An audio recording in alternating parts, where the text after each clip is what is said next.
Je vais vous raconter l'histoire d'une vicomtesse, la vicomtesse Éricard de Thury. C'est le nom de ces fraises, de ce fraisier. Donc, je vais repiquer, on est en mars 14, en plein confinement, je repique dans une jardinière qui est un peu trop petite pour 6 pieds, effectivement. Et j'en avais plus d'autres. Donc, un mélange de terreau et de fumier pour cette vicomtesse Éricard de Thury. Des fraises qui furent une des grandes variétés françaises qui ont été créées en 1842, oui, je crois par un certain monsieur Jamin de Bourg-la-Reine, oui, à côté de Paris, déjà à cette époque-là. Et pourquoi avoir donné le nom de vicomtesse Éricard de Thury? Parce qu'il s'agissait de l'épouse du président fondateur de la Société d'horticulture.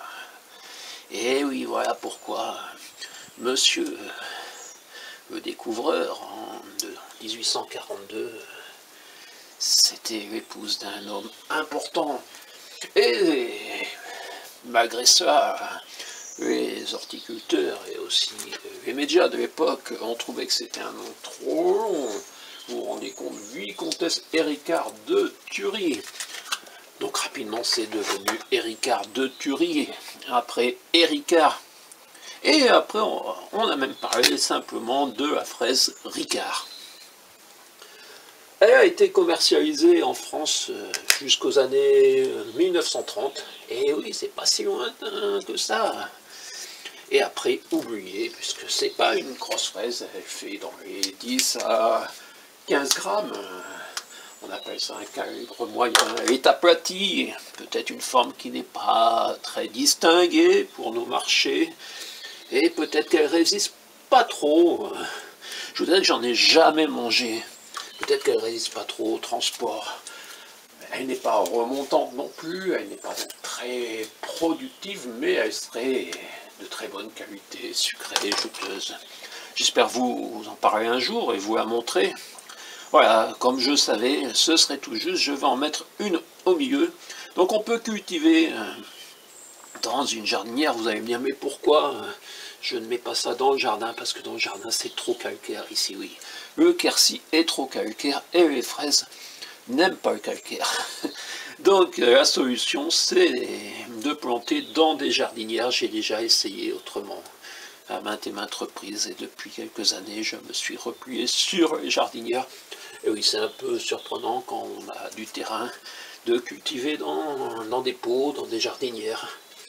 Et on ne peut pas en mettre énormément, mais vous verrez, si ça tient dans une jardinière de cette taille, c'est même assez bien adapté, je dirais. On peut même dans des plus petites, les racines ne sont pas immenses, vous savez, pour les fraises. Et tous les 3-4 ans, il faut changer de fraises, il faut prendre des stolons. On peut essayer le marcottage, on peut essayer de planter des graines. C'est ce que j'ai fait vous voyez, dans d'autres vidéos. Donc c'est une culture très artisanale, naturellement, mais voilà, on n'a pas besoin de cultiver pour 500 personnes. Si chacun avait ces quelques fraises, et oui, et après, il faut se laver les mains, parce que je n'ai pas mis de gants, naturellement, même si j'en ai sous les ongles, il faudra tout retirer après. Mais c'est mieux de cultiver, de jardiner comme ça, un tout petit peu, sans gants, et oui, c'est peut-être pas parfait, on vous dira, c'est pas ce qu'il faut faire, mais moi, c'est ce que je fais, c'est ce que je vous montre. Donc, en vous racontant également l'histoire de la vicomtesse Éricard de Thury, que tout le monde a oublié, et tout le monde a même oublié quasiment les fraises, c'est des fraises de collection.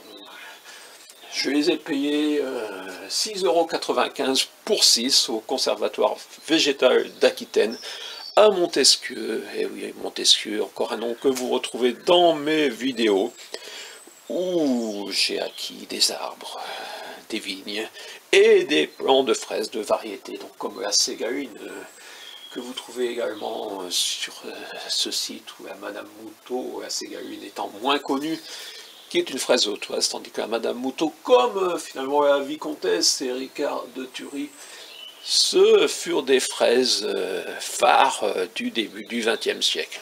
Ici Montcuq en Quercy blanc, où on peut faire des choses intéressantes, vous voyez, s'intéresser aux fraises. Ségaline, oui, c'est une fraise hautoise.